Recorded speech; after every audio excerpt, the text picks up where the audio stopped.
You can do more with the people that you have and the expertise you have by augmenting them with AI. Welcome back to another installment of the Next Gen Case Study Series. On today's episode, we have with us Shihan Fernando, who is the Senior Vice President of Global Sales at Modern Requirements, a leader in enterprise requirements management solutions. With nearly 2 decades of experience in sales leadership and operational strategies, he plays a pivotal role at integrating AI tools to streamline DevOps processes. His leadership has helped companies across various industries, from government to financial services, enhance productivity and collaboration through AI-driven solutions embedded within Azure DevOps.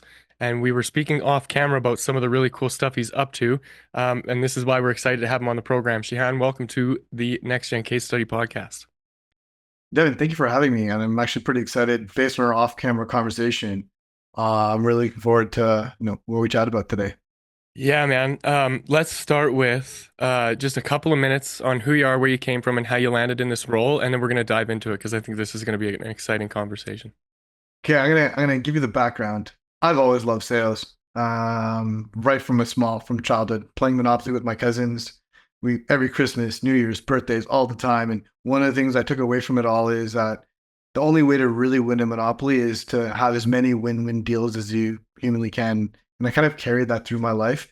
So in sales, in financial services, and all the way up to about COVID times, beginning of COVID, when I decided that I don't want to, insurance doesn't excite me anymore from a selling perspective. And that's when I jumped into tech research. And from tech research now to here at Modern Requirements, I'm working in tech research and understanding what companies are looking for and what's hot and new on the infotech side of things. I discovered Modern Requirements and our new product Copilot for DevOps. That's what really got me excited. So it's for me, and in sales, if you're excited about what you're selling, you really get into the weeds and you just have infinite energy. And in sales, dealing with rejection can be tiring. Mm-hmm. But if you're excited about your product and you're excited about what you're doing, it's easy to stay motivated, stay happy in what you're doing. So how long have you been working on this project? So I knew about this project prior to me even joining. And one of the reasons why I decided to join our founder and chief technologist, and if you ask him, Chief Geek, Asif Sharif, is that the way in which he approaches problems is so direct. We were a Microsoft partner. Modern Requirements has been a Microsoft partner for over a decade. The organization has been building an extension into Azure DevOps specifically. And when Microsoft was building, Copilots in their AI transformation team, he raised his hand to say, "Hey, can I build a Copilot experience for Azure DevOps?" And at that time, Asif and I knew each other. We're having this conversation. He's like, "Hey, I elected you to join and lead sales in our organization." And I said, "Okay, let me take a look at the product." And the Modern Requirements has been highly ranked in research for the last 4 years. And when I saw this tool from a team that's highly ranked, interesting tool, Microsoft relationship, it really piqued my interest. That's what brought me here. That's what got me really excited. I don't know if I answered your question. Where did you start, and how has your role evolved? Where are you at now with how involved you are with the whole project? Yeah, so I came in to help scale our company. We have had 30, 40% growth year over year with no outbound effort, all inbound traffic. Main reason being is as a requirement management tool that is natively integrated into Azure DevOps, a lot of organizations don't want their intellectual property to move. They want to keep it within the Microsoft tech stack. And they needed to find better ways to organize their requirements, have better documentation and traceability to really help their projects go from idea to execution quicker. And so Modern Requirements sourced out that gap. But when you think about that gap from ideation to executing a project and having it come to fulfillment, there's a lot of opportunity internally to find efficiencies. So when we started talking about building Copilot for DevOps and using AI to remove a bunch of grunt work, harness public knowledge, and then have people apply their experience and expertise in their domain, Asif saw the roadmap to say, okay, this is going to be a place where AI can make the biggest impact with the least amount of risk. Meaning, like, if you think of those chatbots, I Hmm. mean, imagine AI on a chatbot creating a hallucination to your clients. That could be scary. But let's say AI in figuring out your requirements and has hallucination, no worries. You still have a human being coming in, reviewing it, editing it, and making sure it's just right.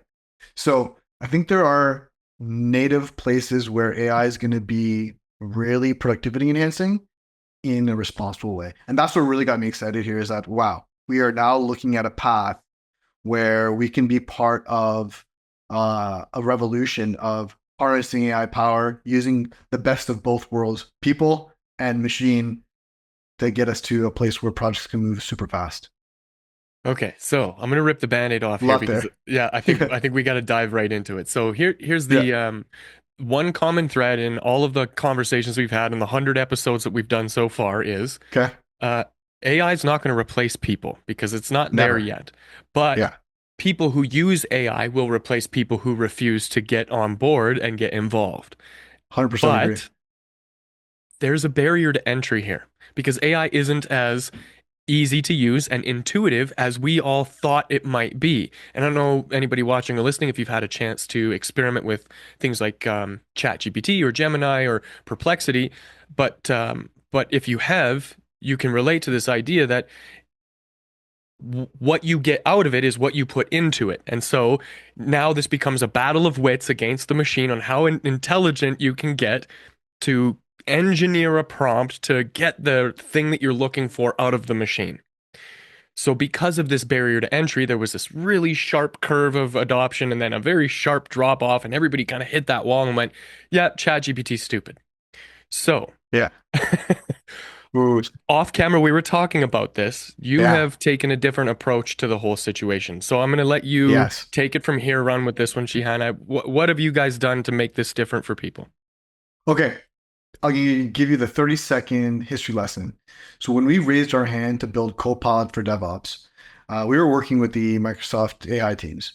And at one point, we diverged. If you look at Copilot for M365, on the bottom right-hand corner, there's a prompt in Excel, in Word. And so when we were looking at that, we thought, okay, well, there are BAs in their roles, business analysts in their roles who use Azure DevOps, who use modern requirements that have multiple years of experience, maybe 20, 30 years of experience. But if we have a prompt, they're going to be limited on what they can get out of using AI. So given our experience, we realized, wait a second, we know this domain. Why don't we build the appropriate prompts into a sexy UI, which is easy to use?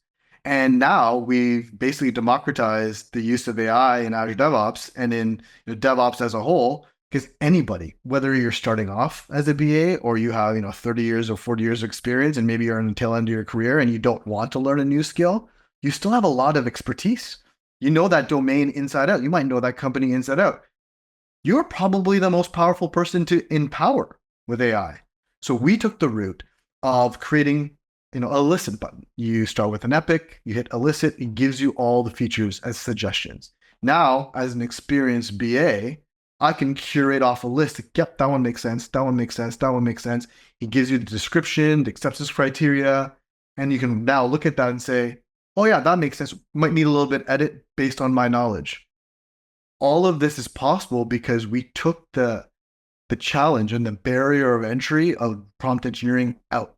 Because we know our space, we were able to build really meaningful prompts that will help people to get to where they need to get to without having them to test and learn. So our R&D department is like 80, come on, 80 might be a bit of a stretch. I'll be like 50 to 60 people. And they're always working on our next iteration. We've actually gone through 4 versions in this year. Quick example. I have to give you this example. We launched this last year to the public in November, but we had been using it for 4 months prior. In 2023, we had one major release and one minor release. In 2024, we've had 4 major releases, one to come, and a potential minor release at the very end of the year.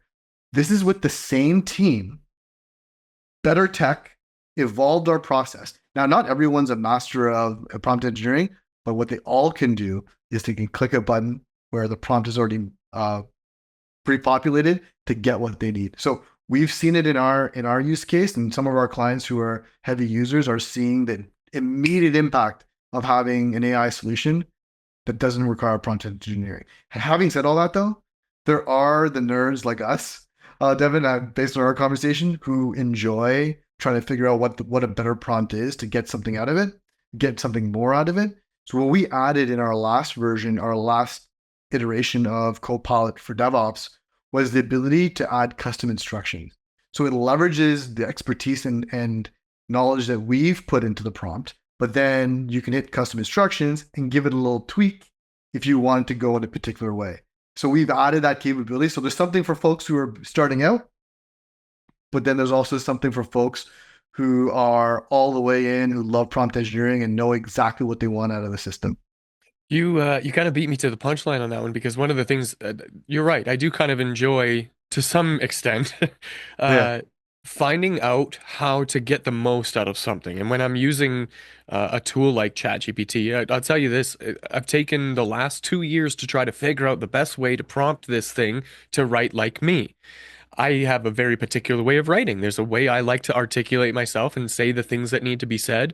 And so I embarked on this journey to create s- a GPT that would talk like me when I asked it to. The best I've been able to do so far is when I take what I write just as a human and I take what the GPT I programmed has written and I give it to one of those AI detectors, I got about 74% human on a fully GPT created prompt. So I'm Amazing. I'm getting closer and closer and closer. And so what I'm trying to point at here is that um there is a specialty in getting this thing to speak a certain way or act a certain way or behave in a certain way.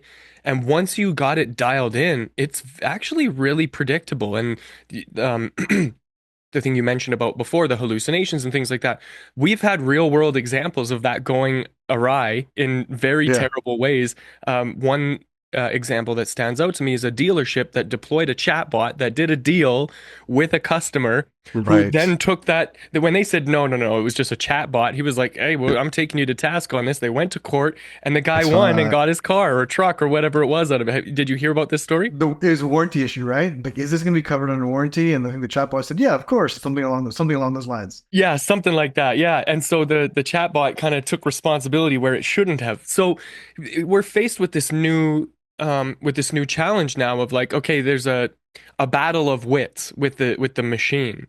And for you to be able to engineer these prompts so quickly so that it takes away that barrier to entry. What's involved in all of that? What is necessary in your efforts? Because like you said, there's this hockey stick effect. Like you guys are compounding on your knowledge, you're compounding on the tool and building it out more. So I'm curious to learn more about what's involved behind the scenes in all of this to make it a reality. You know, the one thing that I find with, our senior leadership team is that they ask really good questions. And when you take a step back, right? We ask each other really good questions. We're challenging each other all the time. And when you actually think about prompt engineering, it's really asking the right question, right? And sometimes you don't know what the right question is. So prompting it to give you questions to ask is like the nesting doll trick of How getting a good meta response. is So that though, right? a derivative of a derivative. But Yeah. right.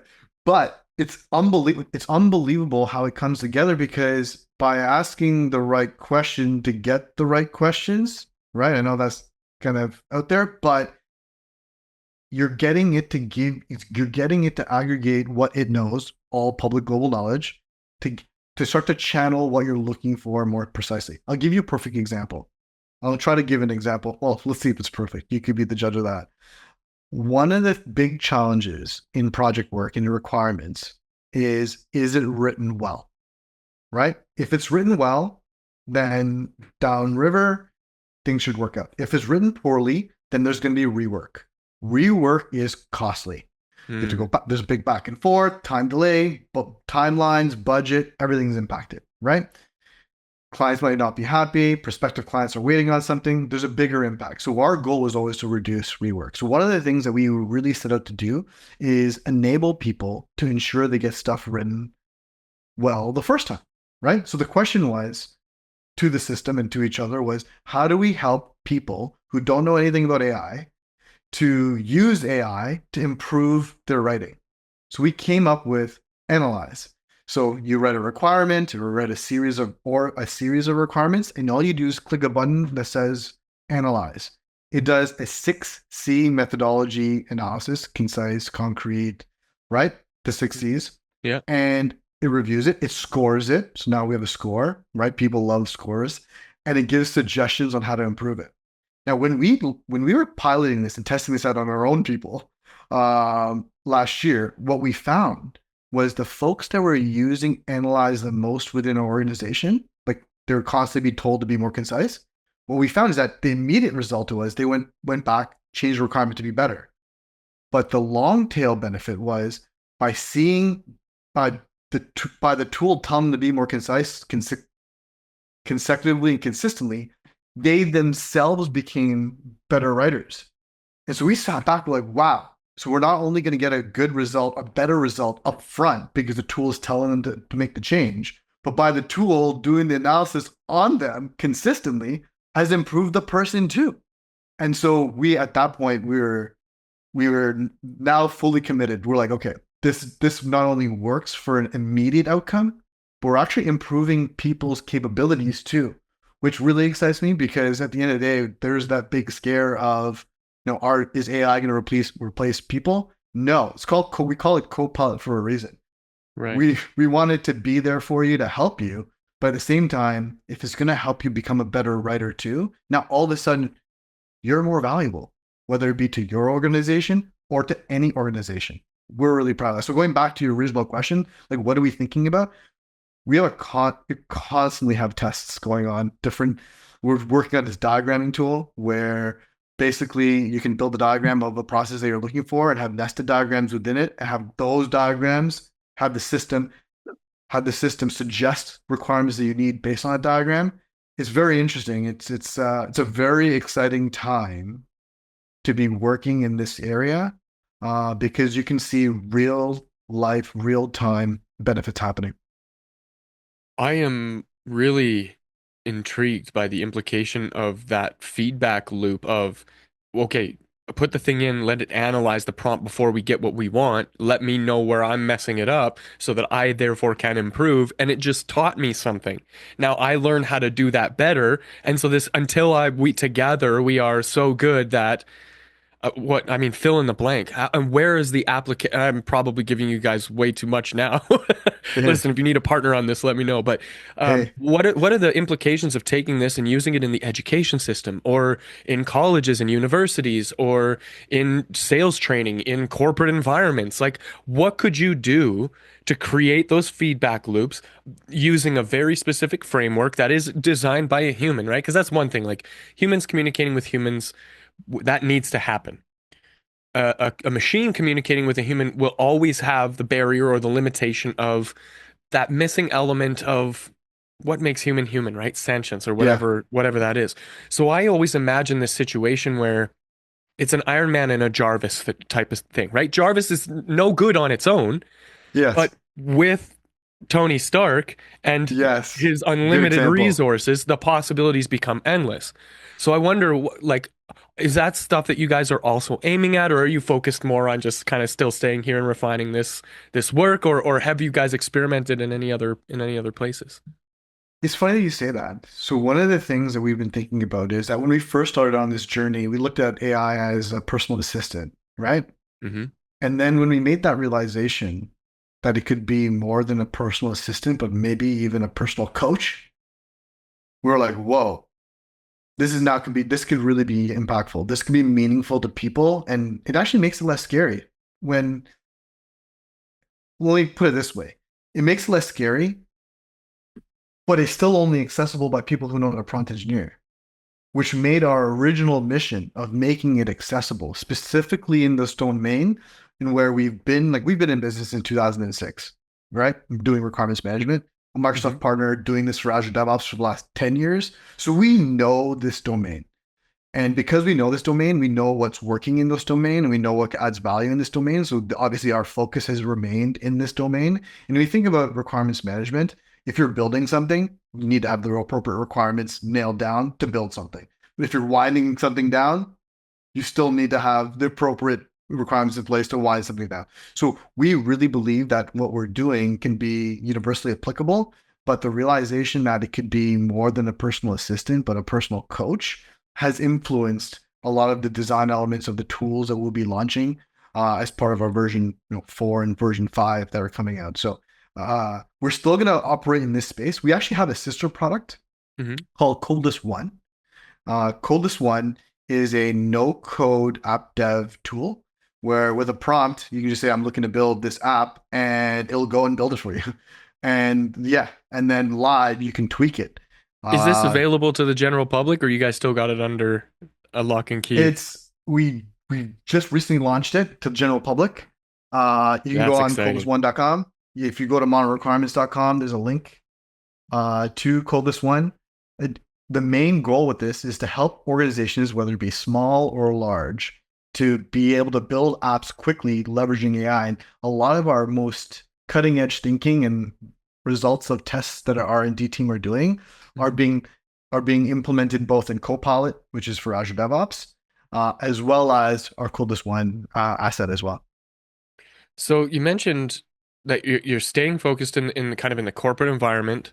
There's very specific applications for this. So I would love to explore who's benefiting the most from this from your perspective. Like who's supporting it, who's buying it, who's using it, who's helping you improve it? Great question. So believe it or not, one of our biggest areas of adoption of modern requirements and Copilot for DevOps has been in the public sector. And here's the reason why. Public sector, you're dealing with public funds. Azure AI Services has been federally approved in the United States. And obviously, learning is turned off, so none of that information is being exposed. But when you think about organizations that are tight on budget, and we're living in a time where lots of organizations are tight on budget. People are always looking to do more, with tighter resources. Mm-hmm. So having AI implementations in the public sector has been a really big, a client of ours, both at at the municipal, state, in Ontario provincial, in Canada provincial, and then at the federal level, is that you're taking folks with limited budgets, enabling them to do 1.5, 2x, 3x, maybe even 5x of productivity with the same spend, and the cost of these SaaS solutions is nominal when you think of the cost of hiring folks. So it's not really replacing people, we're augmenting people, but that's, I'd say, an area in which you can do more with the people that you have and the expertise you have by augmenting them with AI. So, to the folks who are hesitant or resistant to playing with AI tools, you'd be surprised. You might be able to do more of what you love and more of what you're excited about by outsourcing some of the grunt work that to an AI solution. The one thing that I pick up on about you, Shihan, is that you're very passionate about this. You're very excited about the potential, what's in store, what's coming down the pipeline.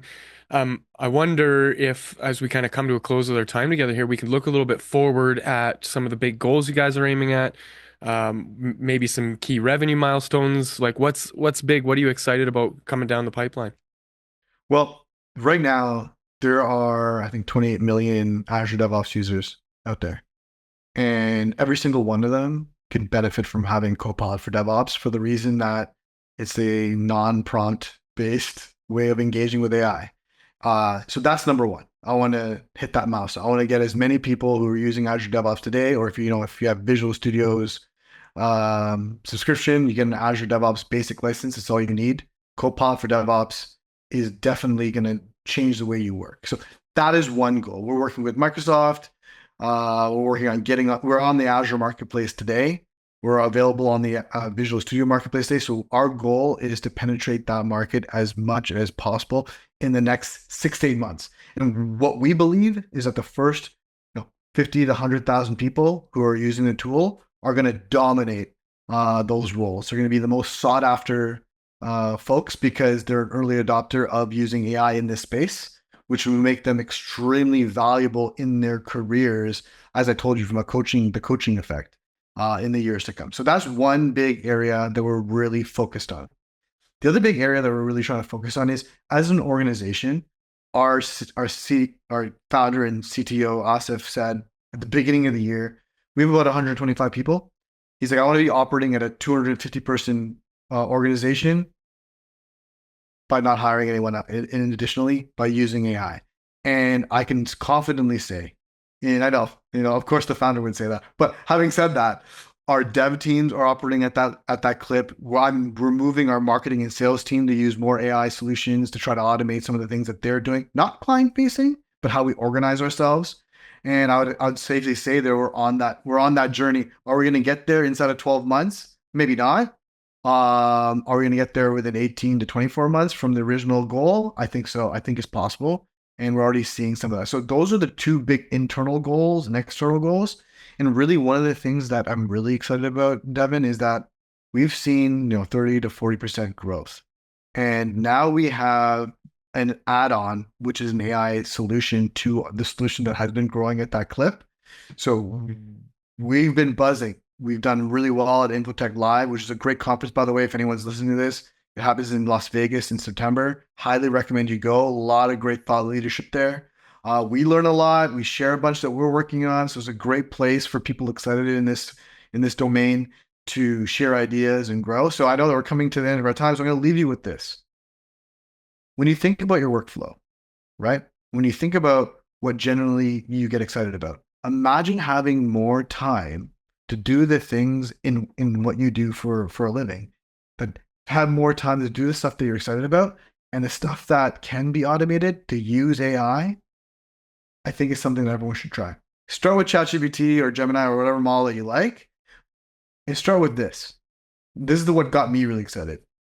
I was planning a trip, and I asked it to give me an itinerary with 30-minute blocks of time. I want to be leisure between one site to the next.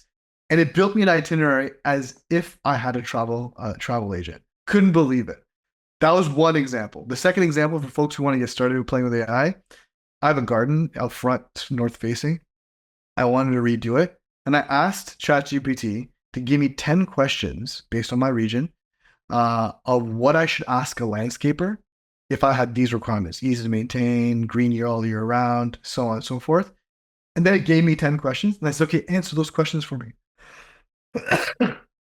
It named the plants. It described how I should set it all up. I took it to a nursery and I looked at them in live. I'm like, yeah, that was a great idea. I just asked it for the questions I should ask, and then I had it answer it for me.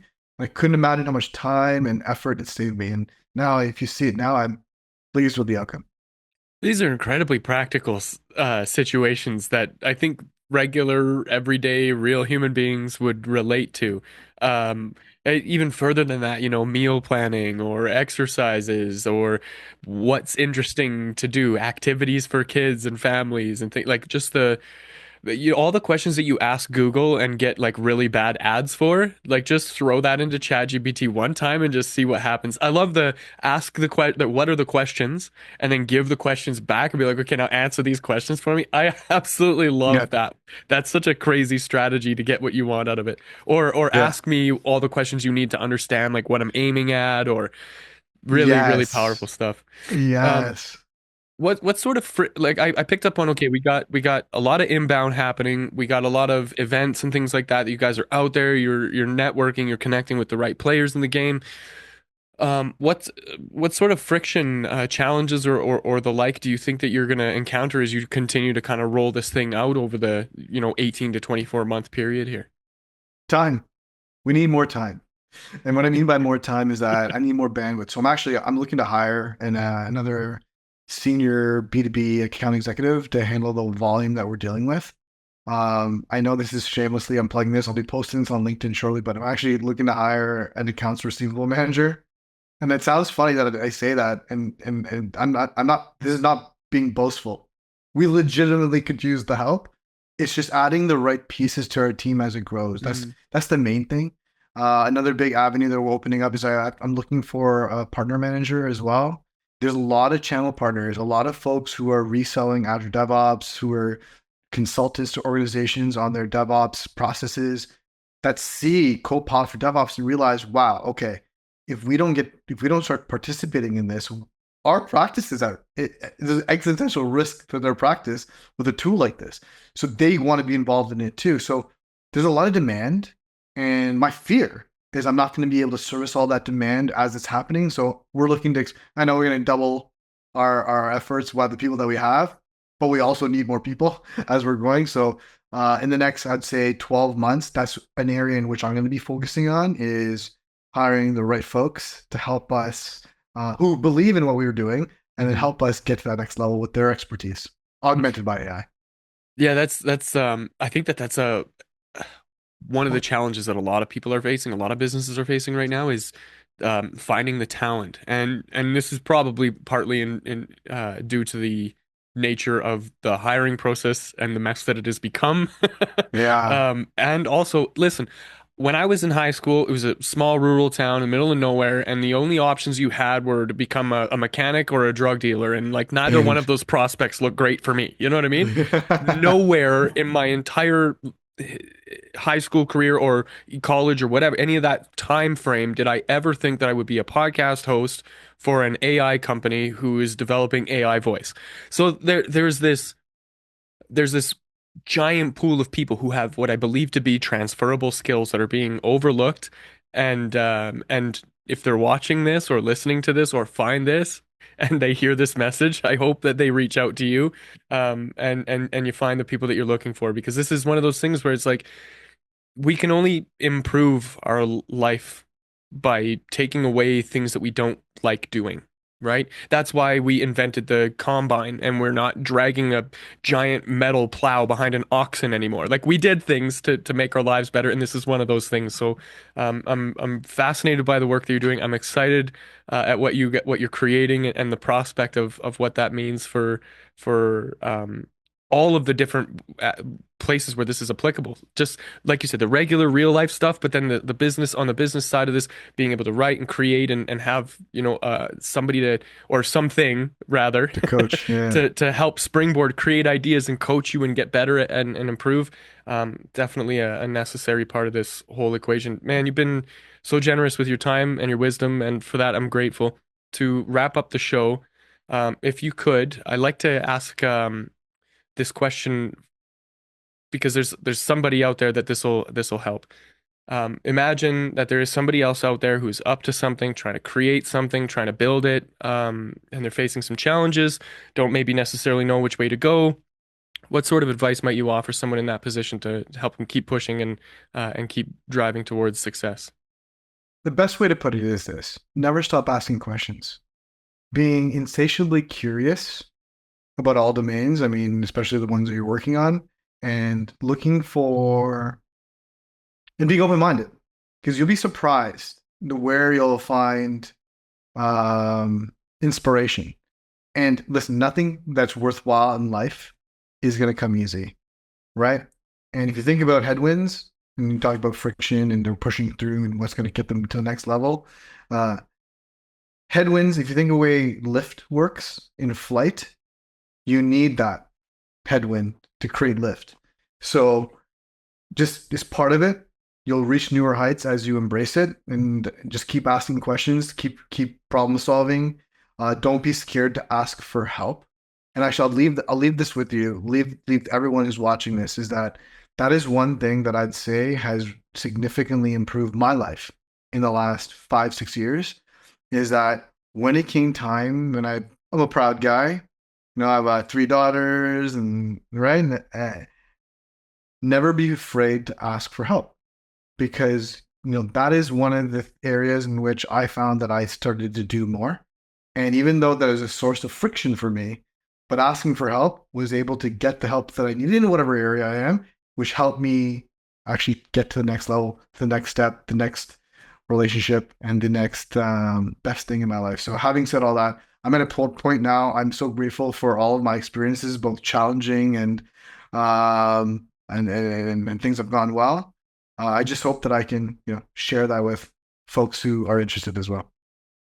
Yeah, I love the term insatiable curiosity. I think that's the thing that really resonated with me there. Ask questions and put yourself out there so that if you need the help, you can get it. I love that. Very, very powerful advice. Shihan, if somebody wanted to reach out to you to pick your brain further or perhaps work with you, what's the best way for them to do that? You have two ways. Available on LinkedIn. There's only really one Shihan Fernando located in, well, Southern Ontario, Ontario, Canada, that is. Or you can reach me at Shihan, SHIHAN